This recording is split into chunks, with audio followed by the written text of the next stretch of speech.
Welcome to the Tech Egg. Don't get scrambled. Enjoy the video. In this video, I will show how to use Figma for email. First, set up your Figma file with the right dimensions, typically around 600 to 700 pixels wide, to ensure it displays well across various email clients. Next, leverage auto layout to build responsive sections that adapt to different screen sizes. Finally, import your brand's assets, including logos and color palettes, to maintain a consistent visual identity throughout your email campaigns.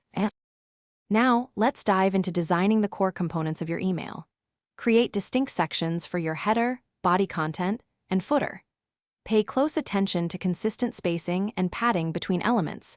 This ensures a clean and professional look.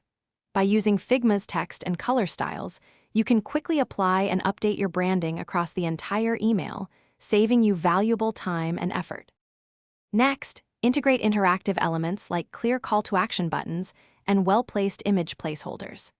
It's crucial to preview your design on different screen sizes to confirm responsiveness and ensure a great user experience on both desktop and mobile. Once your design is finalized, export your Figma frames as optimized images or even code snippets, preparing them for seamless integration into your chosen email marketing platform. Finally, let's cover some essential best practices. Always optimize your images for the web to guarantee quick loading times, which is vital for recipient engagement.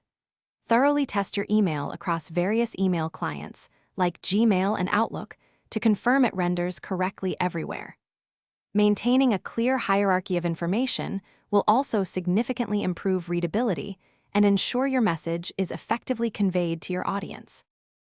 Thanks for watching. Consider subscribing if I helped unscramble your problems.